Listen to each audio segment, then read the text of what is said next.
Ètò amúlùdùn tí kò lẹ́lẹ́gbẹ́. Akínyìn àlùyìn lọ́gbẹ́nu lórílẹ̀‐èdè Nàìjíríà. Mélòó la ó kà nínú eyín Adípèlé Diamond 88.7 FM. Ọ̀rẹ́ tímọ́tímọ́ tí kò ní fi í sílẹ̀ nígbà kọ̀ọ̀kan.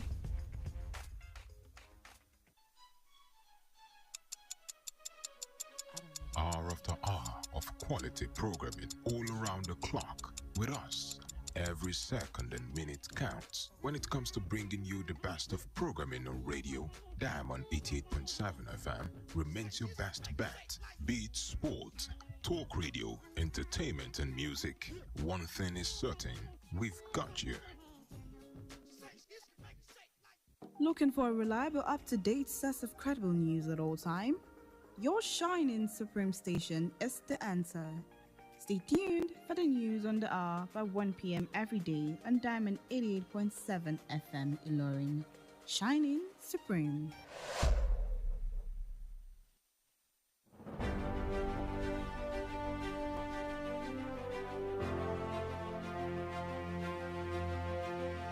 From the news desk of Diamond 88.7 FM Iroyin, this is news on the hour.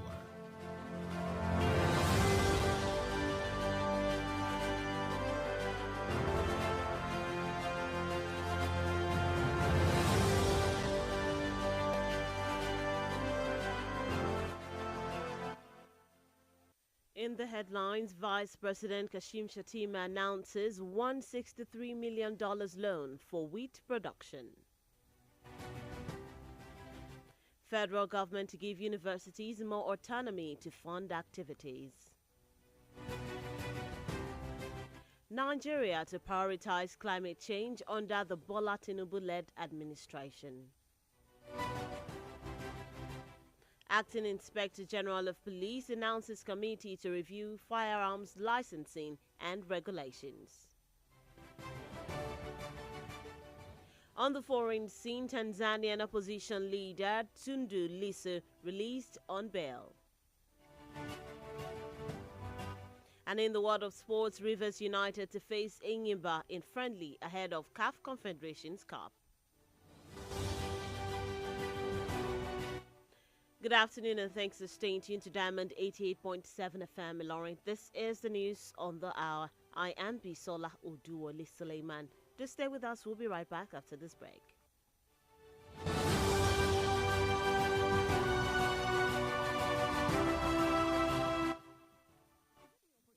In this country, I don't lose hope. Oh my God, jackpot. Leaving the country may not be the solution that you think it is. Don't make leaving Nigeria the only solution to your life's challenges. Japa because you want to, but stop raising it as a solution to national issues that you can work on and fix. Nigeria will always be your home, and together we can make it better. This message is reaching you from Diamond 88.7 FM Iroyin.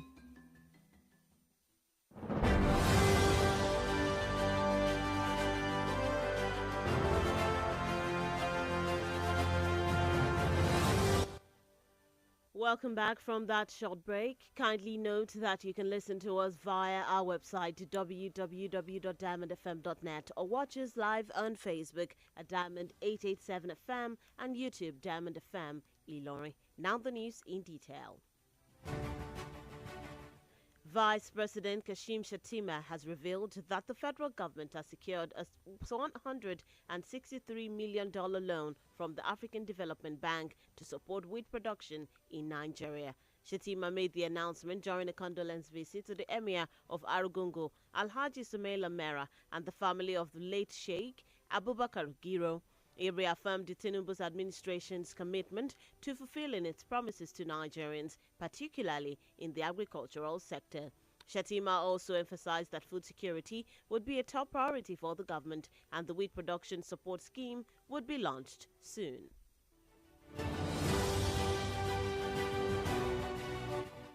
Nigeria's Minister of Education, Professor Tahir Maman, has announced that the government will grant universities more autonomy to explore new sources of financing their activities. This initiative is part of efforts to find creative means of funding tertiary education. The minister made the announcement during the Nigeria's annual education conference, NAEC, where he stated that the conference would discuss university autonomy, the Students' Loan Fund, and education financing. These discussions align with President Bola Tinubu's vision for the sector and the country's commitment to achieving the Sustainable Development Goals and the African Union's Agenda 2060.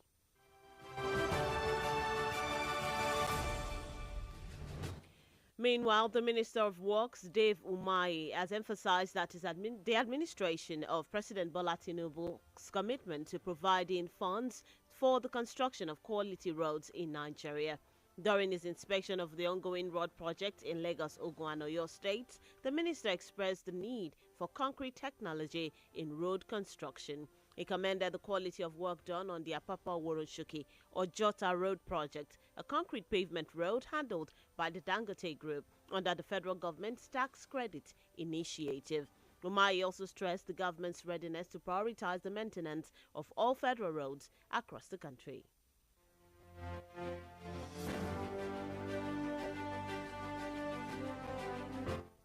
Professor Ali Patey, the coordinating Minister of Health and Social Welfare, has praised the United States government and other partners for their substantial investment of approximately $900 million in Nigeria's malaria, HIV/AIDS, and tuberculosis programs. He expressed his gratitude during a high-level meeting in Abuja with key figures like Dr. John Nkeka-Song, the U.S. Global AIDS Coordinator and Special Representative for Global Health Diplomacy, and Peter Sands, the Executive Director of the Global Funds to Fight AIDS, Tuberculosis, and Malaria. Party emphasized the importance of international support in improving Nigeria's healthcare sector and applauded the generosity of the U.S. government and other contributing nations.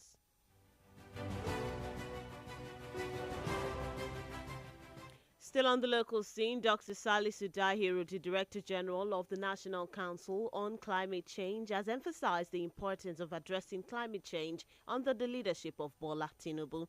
Dahiru made these remarks during the sensitization program in Abeokuta, Ogun State, which said it focused on the use of clean cook stoves, which are climate-friendly devices. He stated that the current administration recognizes that tackling climate change offers numerous opportunities to achieve its objectives, including revitalizing the economy, enhancing security, and reducing the nation's heavy reliance on fossil fuels. The government aims to utilize its natural resources more effectively to address various challenges facing the country and promote economic growth. And in Kano State, the Kano State government has taken action against two principals, suspending them due to negligence of duty. The suspended principals from the French Bilingual College and the Chinese Bilingual College in Kwakwanso, Madobi local government area were found absent from their schools during a monitoring visit by the inspection team. The team discovered that students at both colleges had not been served food for Sunday night, and breakfast for Monday was also not ready. The Commissioner for Education has approved the posting of new sitting principals for the colleges and directed the suspended principals to report to the ministry pending further investigation.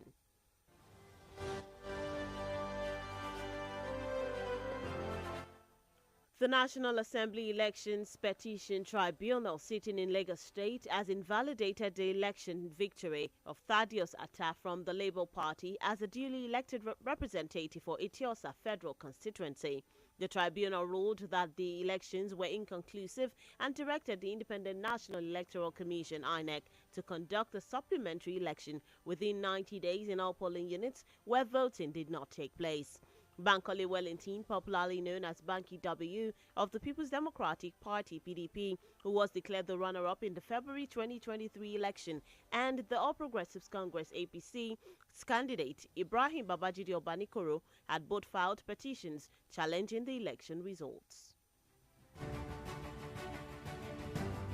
And lastly, on the local scene, Nigeria's acting Inspector General of Police Olukayode Egbetokun has announced the establishment of an ad hoc committee tasked with conducting a comprehensive review of firearms licensing and regulations by the Nigeria Police Force in accordance with the Firearms Act and other applicable laws. The committee will assess current firearms licensing procedures and regulations with the goal of enhancing their effectiveness, transparency, and accountability. The police will collaborate with legal experts, civil society organizations, and other relevant stakeholders to ensure a well-informed and holistic review. The Inspector General of Police also issued a warning against illegal possession of firearms and light weapons, emphasizing that it poses a threat to national peace and stability. And that's it on the local scene. The news on the hour is reaching you from Diamond 88.7 FM Ilorin. We'll take a short time out. When we return, we'll bring you foreign and sports news. Please stay with us.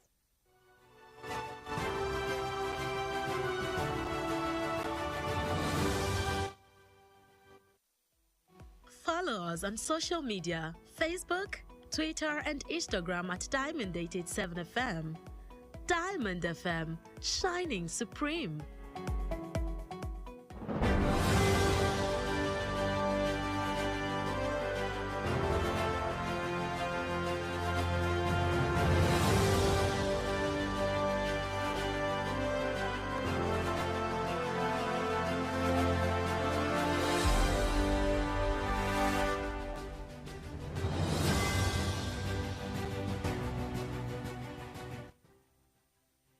Welcome back from that break. If you're just tuned in and joining us, you're still listening to the news on the hour, reaching you from Diamond 88.7 FM Ilorin. Now we continue with stories on the foreign scene. On the foreign scene, Tanzania's main opposition leader and former presidential candidate Tundu Lissu, who was arrested by the police for allegedly holding an illegal gathering, has been released on bail. Lissu, who is the vice chairman of Tanzania's largest opposition party, Chadema, has been critical of President Samia Suluhu Hassan's administration, particularly its human rights record and handling of controversial port management deal. Lissu returned from exile in January 2023 after a 6-year ban on political rallies was lifted, and he had been in Belgium since fleeing in 2020 after losing the presidential election to John Magufuli. Magufuli had prohibited elected officials from holding rallies outside their constituencies, leading to a blanket ban on political gatherings. Still on the foreign scene, Ukrainian President Volodymyr Zelensky has vetoed a law that would have allowed officials to keep their financial declarations private for another year. Zelensky stressed the importance of transparency in the midst of war and called for declarations to be made immediately available to the public. Over 80,000 Ukrainians had signed a petition requesting the veto, and Zelensky has asked Parliament to vote on opening the registries. Corruption remains a significant concern in Ukraine, with 89% of Ukrainians considering it a serious problem, according to a recent poll. And moving on from the foreign scene to the world of sports, Rivers United will play a friendly against Enyimba as part of their preparations for the CAF Confederation Cup second preliminary round. The friendly match will take place at the Adokie Amiesimaka Stadium in Port Harcourt at 3 p.m. Rivers United will face Etoile Filante in Burkina Faso for their continental engagement. Enyimba, on the other hand, was eliminated from the CAF Champions League first round by the Al Ahly Benghazi. Both teams are gearing up for the new Nigeria Premier Football League season and PFL season. And that's it in the world of sports. With that, we've come to the end of the news on the hour for today. But before we go, here is a recap of the major highlights. Vice President Kashim Shettima announces a $163 million loan for WIS production. Federal government to give universities more autonomy to fund activities. Nigeria to prioritize climate change under the Bola Tinubu-led administration.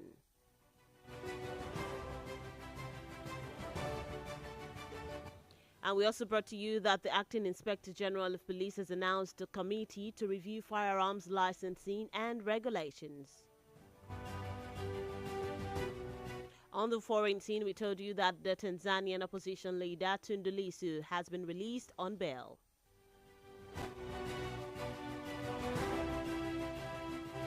In the world of sports, Rivers United to face Enyimba in friendly ahead of CAF Confederations Cup.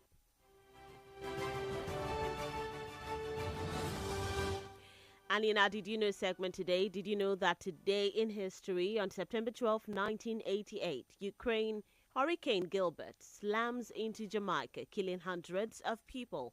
The storm went on to cause death and destruction in Mexico and spur a batch of tornadoes in Texas. Now you know. The news on the hour was edited by Sani Alausa Isa. You can visit www.diamondfm.net to keep up to date with us or download our app on Google Play Store and iOS Apple Store, Diamond 887 FM. Endeavor to also join us at 3 p.m. for the news flash and at 5 p.m. for the news across the world. For news coverage or information about happenings around you, kindly contact the Diamond FM newsroom number on 091 606 27526. I am Bisola Oduwole Suleiman. Good afternoon, and thank you for listening to your shining supreme station. Do stay tuned for the Yoruba version of the news on the hour coming up shortly. Don't touch the dial.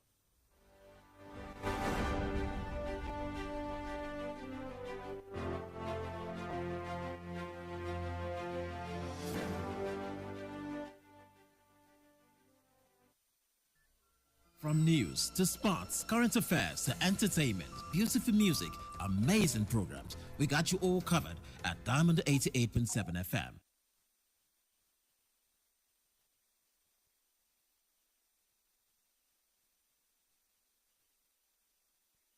Education is the bedrock of any nation.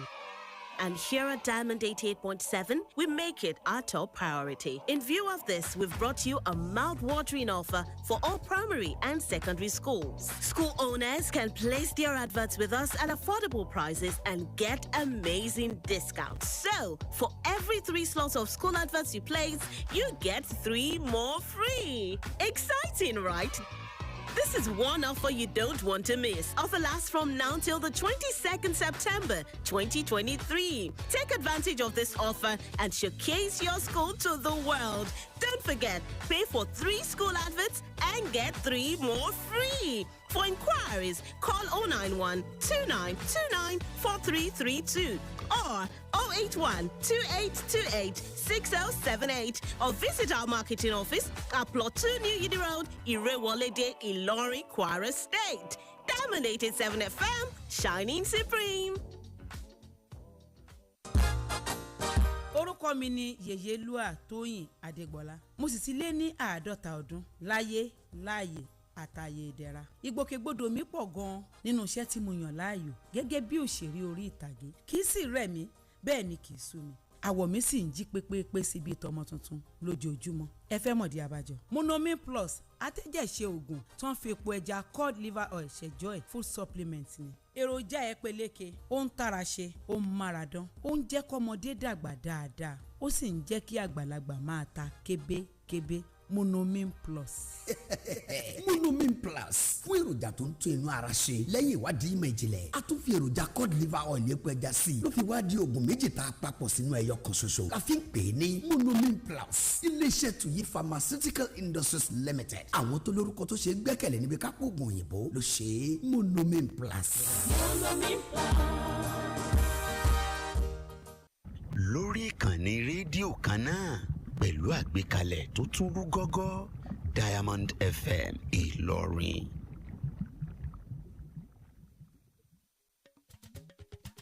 Látinú yàrá ìròyìn Diamond 88.7 FM Ìlọrin, ìròyìn ẹ̀kúnrẹ́rẹ́.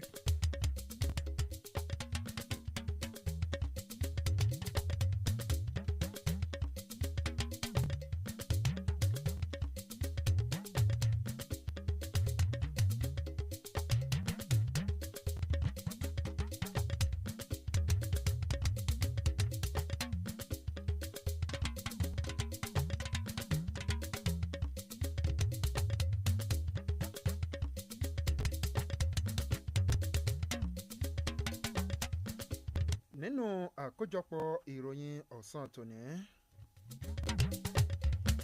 Igbákejì ààrẹ lórílẹ̀‐èdè Nàìjíríà sẹ́nitọ́ Kashim Shettima kéde owó ẹ̀yà oní mílíọ̀nù $163 fún pípèsè wheat. Ìjọba àpapọ̀ yóò túbọ̀ fún àwọn ilé ẹ̀kọ́ fásitì lómìnira lórí ètò ìnáwó wọn. Ilẹ̀ Nàìjíríà yóò mú ọ̀rọ̀ àyípadà nípa ojú ọjọ́ ní bàdà lábẹ́ ìṣèjọba ààrẹ Tinubu. Adélé Gíwá iléeṣẹ́ ọlọ́pàá lórílẹ̀‐èdè kéde ìdásílẹ̀ ìgbìmọ̀ kan lórí àti lè ṣàtúngbéyẹ̀wò àwọn ìlànà àti òfin gbígba ìwé àṣẹ ohun ìjà. Nínú ìròyìn ilẹ̀ òkèrè lẹ́tì máa gbọ́ wípé wọ́n ti gba onídùúró Túndé Nísù tí ó jẹ́ adarí ẹgbẹ́ alátakò gbòógì lórílẹ̀‐èdè Tanzania. Ìròyìn eré ìdárayá lẹ́tì máa gbọ́ wípé ikọ̀ agbábọ́ọ̀lù Rivers United yóò máa wákò pẹ̀lú ikọ̀ agbábọ́ọ̀lù Ẹ̀yìnbà nínú ìfẹsẹ̀wọnsẹ̀ ọlọ́rẹ̀ẹ́sọ̀rẹ́ ṣáájú ìdíje CAF Confederation. Ẹ̀ka àsán ẹ̀ẹ́dẹ̀kú ọwọ́ lẹ́nu iṣẹ́ ọlọ́run ọba yóò pín wa léèrè lẹ́nu iṣẹ́ tàbí okòwò àyàn láàyò. Àkójọpọ̀ ìròyìn lámúdé sétí ìgbọ̀nyìn láti ìkànnì Diamond 88.7 FM tó ta kàmọ́lẹ̀ ìlú Ìlọrin nípínlẹ̀ Kwara. Ayodeji Ayo-Ola ló kọ tèmi. Ẹ lè gbọ́ wa kètèkètè níbikíbi lágbàáyé gbá tójú òpó alátagbà www.diamondfm.net tàbí kí ẹ dánlódù application wa lójú òpó Google Play Store. Bákan náà lẹ lè bá wa dọ̀rẹ́ papọ̀ lójú òpó ìtàkùn ayélujára Facebook, Twitter, Instagram nípa títẹ̀ Diamond 887 FM. Ẹ̀kúnrẹ́rẹ́ ìròyìn náà ó ń bọ̀ lẹ́yìn ìdánudúró ráńpẹ́ yìí, ẹ má yí kúrò bẹ́ẹ̀.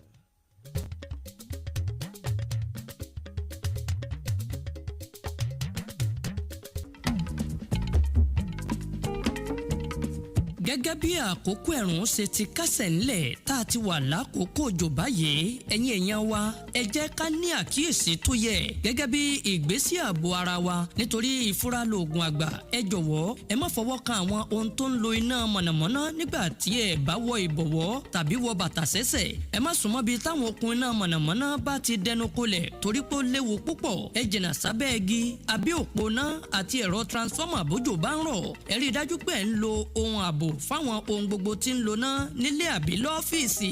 Ẹ má jẹ́ káwọn ọmọdé súnmọ́ àwọn bíi sọ́kẹ́ẹ̀tì àbí okùn náà bá wà nígbà gbogbo. Àmọ̀ràn wọ̀nyí ṣe pàtàkì nítorí ní Diamond FM Ìlọrin ààbò yín jẹ wá lógún púpọ̀. Ẹ má ṣàfojúdi o. Ẹ rí i dájú pé ẹ tẹ̀lé gbogbo àkíyèsí yìí. Fọlọ́run ṣọ̀kan ò gbọ́dọ̀ máa fokùn ọ̀gẹ̀dẹ̀ gọpẹ́. Ààbò èmi àti yín ṣe pàtàkì púpọ̀.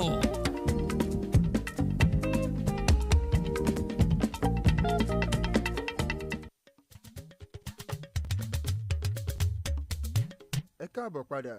Àkójọpọ̀ ìròyìn náà ẹ̀kúnrẹ́rẹ́ rẹ̀ rèé.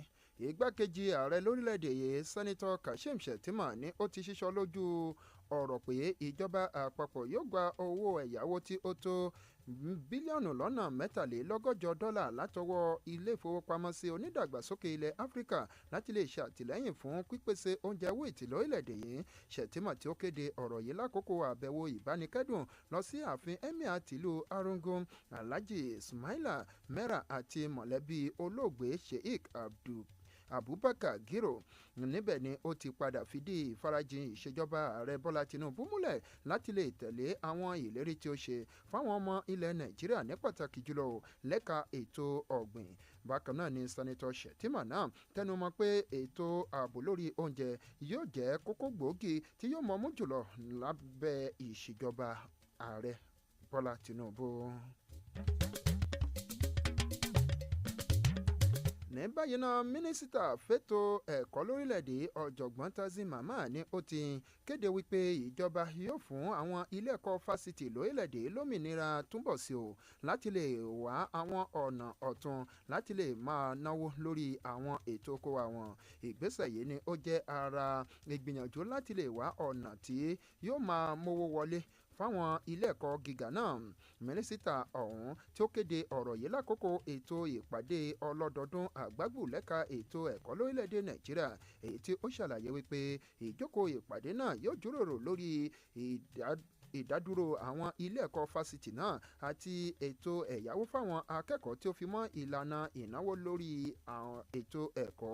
Bákan náà ni ó jẹ́ kí ó di mímọ̀ pé gbogbo ìjíròrò náà ni ó wà ní ìbámu pẹ̀lú àfojúsùn ààrẹ Bọ́lá Tinubu lágbọn ètò ẹ̀kọ́. Wàyí o, mínísítà fún iṣẹ́ òde lórílẹ̀‐èdè Nàìjíríà David Umahi ni ó ti ṣàlàyé ọ̀rọ̀ lórí ìfarajìn ìṣèjọba ààrẹ Bọ́lá Tinubu láti pèsè owó fún ṣíṣe àwọn ojúlówó iṣẹ́ láwọn òpópónà káàkiri orílẹ̀-èdè yìí. Mínísítà náà tó sọ̀rọ̀ yìí lákòókò àbẹ̀wò rẹ̀ tí ń lọ lọ́wọ́ sáwọn iṣẹ́ àkànṣe tó jẹ́ ti ìjọba àpapọ̀ tí ń bẹ ní ìpínlẹ̀ Èkó, Ògùn àti ìpínlẹ̀ Ọ̀yọ́. Bákan náà ni mínísítà ọ̀hún sọ wípé àwọn nílò àwọn ìlànà ìmọ̀ ẹ̀rọ ìgbàlódé láti ṣe àwọn òpópónà lórílẹ̀-èdè yìí. Ọgbà bẹ́ẹ̀ ni ó kan sára sí ojúlówó iṣẹ́ tí wọ́n ṣe ní ojú ọ̀nà Àpápá sí Òwòrò-Ṣòkí lọ sí agbègbè Ọjọ́ta, èyí tí iléeṣẹ́ Dangote ń ṣe ò lábẹ́ ìṣèjọba àpapọ̀ orílẹ̀-èdè yìí. Bákan náà ni ó tẹnumọ́ ìgbáradì ìjọba láti mú bíbójútó àwọn àtúnṣe àwọn ọ̀nà tí ó jẹ́ ti ìjọba àpapọ̀ káàkiri orílẹ̀-èdè ní bàdà.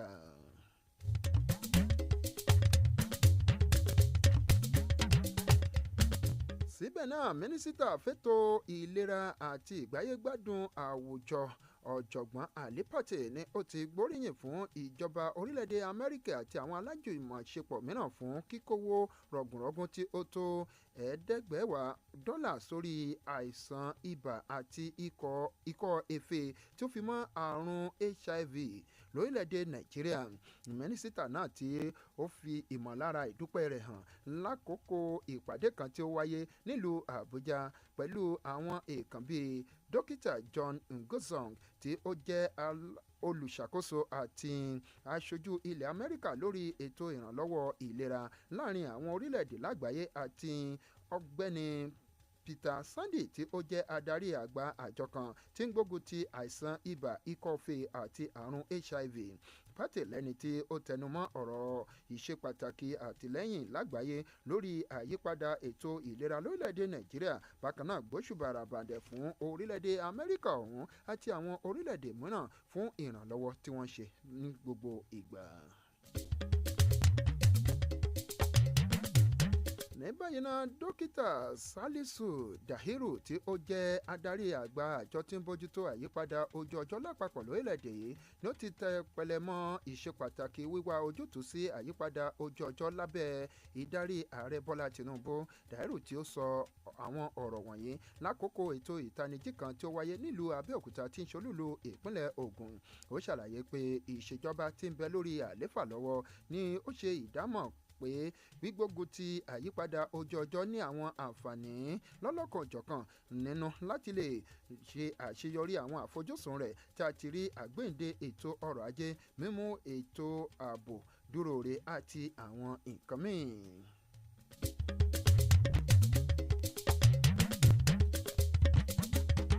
Ìjọba ìpínlẹ̀ Kano ni wọ́n ti gbé ìgbésẹ̀ tako àwọn ọ̀gá àgbà ilé ẹ̀kọ́ girama méjì ní ìpínlẹ̀ ọ̀hún, èyí tí wọ́n ní pé káwọn ọ̀gá ilé ẹ̀kọ́ girama náà kí wọ́n lọ rí rọ́kúnlé látàrí pé wọ́n fi iṣẹ́ wọn sílẹ̀ láì ṣe.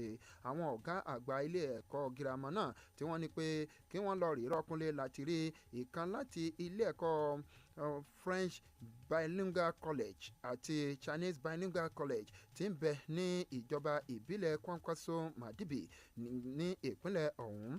Àwọn ọ̀gá àgbà ilé ẹ̀kọ́ girama náà ní wọn kò sí lẹ́nu iṣẹ́ lákòókò tí ikọ̀ alábẹ̀wò lọ bẹ àwọn ilé ẹ̀kọ́ girama náà wò. Bákan náà ni ikọ̀ alábẹ̀wò ń ṣe àkíyèsí wípé wọn kò fún àwọn akẹ́kọ̀ọ́ ọ̀hún ní àwọn akẹ́kọ̀ọ́ ilé ẹ̀kọ́ náà ní oúnjẹ ní ọjọ́ àìkú tí oúnjẹ àárọ̀ ọjọ́ ajé ní kò tí ì dájú pẹ̀lú. Kọmíṣánná fétò ẹ̀kọ́ ní ìpínlẹ̀ náà ni ó wá fọwọ́ sí gbígbé àwọn ọ̀gá àgbà tuntun lọ sí àwọn ilé ẹ̀kọ́ girama náà tí ó sì tó pàṣẹ kí àwọn ọ̀gá àgbà méjì tí wọ́n ní pé kí wọ́n lè rè rọ́kúnlé náà kí wọ́n máa yọjú sí iléeṣẹ́ ètò ẹ̀kọ́ tí ó jẹ́ ti ìjọba ní ìpínlẹ̀ náà títí di àákò tí ìwádìí yóò fi parí.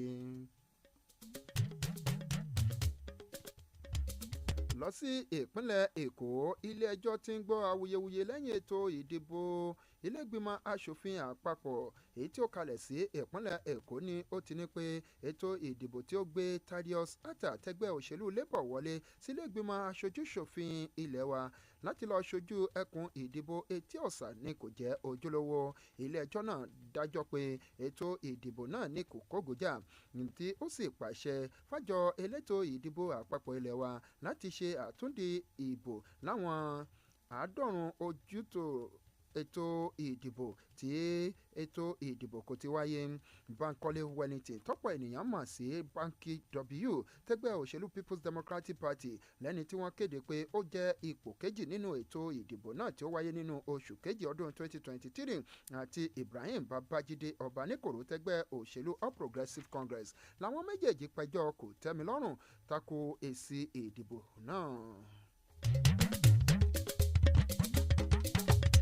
ní báyìí náà adélé gíwá iléeṣẹ́ ọlọ́pàá lórílẹ̀‐èdè Olúkáyọ̀dé Ẹgbẹ́tókun ni ó ti kéde ìdásílẹ̀ ìgbìmọ̀ sáré-ń-bájà kan láti lè ṣe ọ̀rìnkìnìwín àtúgbéyẹ̀wò ìlànà àwọn òfin gbígba ìwé àṣẹ lílo ohun ìjà ní ìbámu pẹ̀lú ìlànà òfin láti ọ̀dọ̀ iléeṣẹ́ ọlọ́pàá lórílẹ̀‐èdè àti àwọn òfin mìíràn.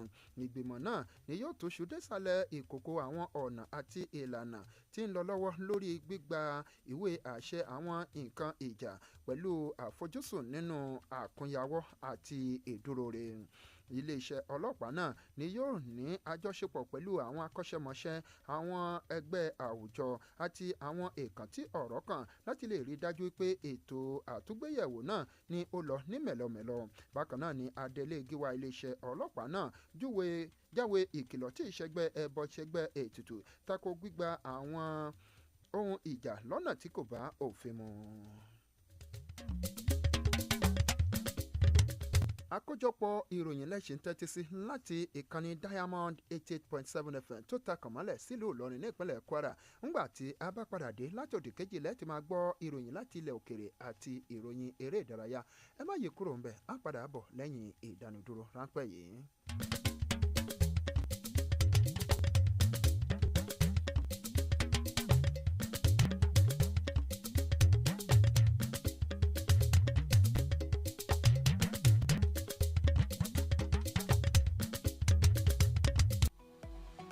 ẹ darapọ̀ mọ́ wa ní ìtàkùn káyélujára wa ìtàkùn ìbádọ́rẹ̀ẹ́ Facebook ìtàkùn abẹ́yẹfò Twitter àti Instagram lórí Diamond 887 FM Diamond FM shining supreme.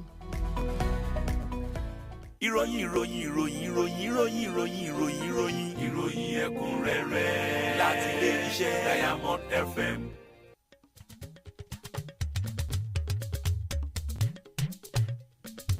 Ẹ káàbọ̀ padà. Àkójọpọ̀ ìròyìn náà ó ń tẹ̀síwájú.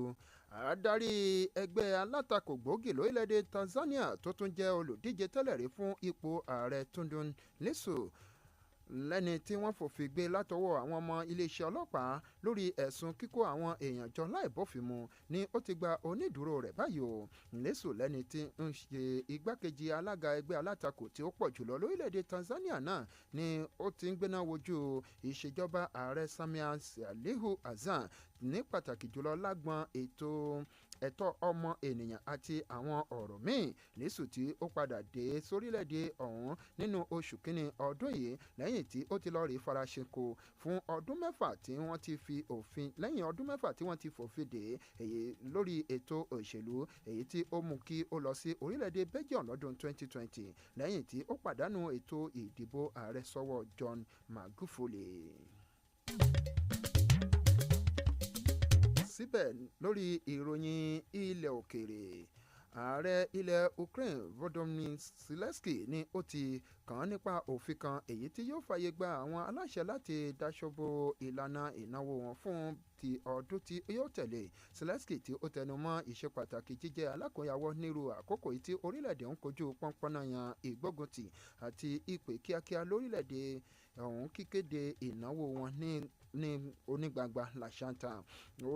Ó lé ní bíi 1,100 àwọn ọmọ orílẹ̀-èdè ọ̀hún tí wọ́n bọwọ́ lu ìwé ẹ̀sùn lórí òfin tipátipá náà èyí tí Zelensky ọ̀hún ké pe ilégbìmọ̀ aṣòfin lórílẹ̀‐èdè náà láti dìbò lórí òfin náà. Ìwà àjẹbánu ni ó jẹ́ kókó kan gbòógì tí ń bá orílẹ̀‐èdè Ukraine ọ̀hún fínra pẹ̀lú bí ìdá 99 àwọn ọmọ orílẹ̀‐èdè náà ti gbàgbọ́ pé ó jẹ́ ìṣòro ńláńlá kan èyí tí orílẹ̀‐èdè náà tún kojú. Nínú ìròyìn eré ìdárayá, ikọ̀ agbábọ́ọ̀lù Rivers United ni wọn yóò máa wákò nínú ìfẹsẹ̀wọnsẹ̀ ọlọ́rẹ̀ẹ́sọ̀rẹ́ pẹ̀lú ikọ̀ agbábọ́ọ̀lù Ẹ̀yìnbà gẹ́gẹ́ bí ara ìgbésẹ̀ fún gbígbáradì fún ìpele kejì nínú ìdíje CAF Confederation. Ìfagagbága ọlọ́rẹ̀ẹ́sọ̀rẹ́ náà ni yóò wáyé ní pápá ìṣeré Adoke Amesika tí ó wà ní ìlú Port Harcourt ní ìpínlẹ̀ Rivers ní agogo 3 ọ̀sán. Ikọ̀ agbábọ́ọ̀lù Rivers United ni yóò máa kojú ikọ̀ Etele Faleti látorílẹ̀-èdè Burkina Faso nínú ìdíje CAF Confederation, ṣùgbọ́n ikọ̀ agbábọ́ọ̀lù Ẹ̀yìnbà ní ikọ̀ Albengasi ti já kúrò nínú ìdíje CAF Champions League ní ìpele àkọ́kọ́. Àwọn ikọ̀ agbábọ́ọ̀lù méjèèjì náà ìyẹn Rivers United àti Ẹ̀yìnbà ni wọ́n ti sán ṣòkòtò wọn gírígírí fún sí àtúntún ìdíje bọ́ọ̀lù aláfẹsẹ̀gbá ti ilẹ̀ orílẹ̀-èdè Nàìjíríà. Tọ́ bá a bá domi sórí ipa ẹsẹ̀ náà ní kó tọ̀ níbi ni a ti máa wakọ̀ àkójọpọ̀ ìròyìn wa fótọ̀ sọ́ọ̀nì gúnlẹ̀ lórí ìkànnì Diamond 88.7 FM ṣùgbọ́n kó tó di pé àlọ́ ẹgbẹ́ àwọn kókó àmúwa lẹ́ẹ̀kan sí i. A ti mú wá fún yín nínú àkójọpọ̀ ìròyìn ọ̀sán tòní wípé ìgbákejì ààrẹ lórílẹ̀‐èdè Nàìjíríà sẹ́nitọ́ Kashim Shettima ni ó ti kéde owó ẹ̀yá oní mílíọ̀nù $163 fún pípèsè ohun oúnjẹ wheat. A tún mú wá fún yín wípé ìjọba àpapọ̀ yóò túbọ̀ fún àwọn ilé ẹ̀kọ́ fásitì lómìnira lórí ètò ìnáwó oko àwọn. Bákan náà lẹ́gbọ́ lọ́sàn-án tòní wípé ilẹ̀ Nàìjíríà yóò mú ọ̀rọ̀ àyípadà nípa ojú ọjọ́ níbàdà lábẹ́ ìṣèjọba ààrẹ Bọ́lá Tinubu. Ẹ tún gbọ́ wípé Adélé Gíwá iléeṣẹ́ ọlọ́pàá lórílẹ̀‐èdè kéde ìdásílẹ̀ ìgbìmọ̀ kan lórí àti lè ṣàtúngbéyẹ̀wò àwọn ìlànà àti òfin gbígba ìwé àṣẹ ohun ìjà. Láti ilẹ̀ òkèrè lẹ ti gbọ́ lọ́sàn-án ìwé pé wọ́n ti gba onídùúró Tunde Lissu tí ó jẹ́ adarí ẹgbẹ́ alátakò gbòógì lórílẹ̀‐èdè Tanzania. Nínú ìròyìn eré ìdárayá lákòótán lẹ ti gbọ́ wípé ikọ̀ agbábọ́ọ̀lù Rivers United yóò máa wákò pẹ̀lú ikọ̀ agbábọ́ọ̀lù Ẹ̀yìnbà nínú ìfẹsẹ̀wọnsẹ̀ ọlọ́rẹ̀ẹ́sọ̀rẹ́ ṣáájú ìdíje CAF Confederation. Kó tó di pé agepete ẹ jẹ́ kí abòyìn gbọ́ nínú ìwé ìtàn lọ́jọ́ òní tí ń ṣe ọjọ́ 12 nínú ọjọ́ 12 oṣù kẹsàn-án ọdún 1988 ìjì líle lórílẹ̀‐èdè Jamaica gbẹ̀mí lẹ́nu ọ̀gọ̀rọ̀ àwọn èèyàn. Bákan náà ni ìjì ọ̀hún tún wọ orílẹ̀‐èdè Mexico tí ó sì ṣokùnfà ikú àwọn kan tí ọwọ́jà ìjì ọ̀hún tún dé ìlú Texas. Fún ìròyìn fífi tóni létí tàbí àlàyé lórí ohunkóhun ẹ lè pe yàrá ìkóròyìn jọ wá sórí 0916 062 7526 0916 062 7526 níbi Sani Aláùsá Isa ṣe jẹ́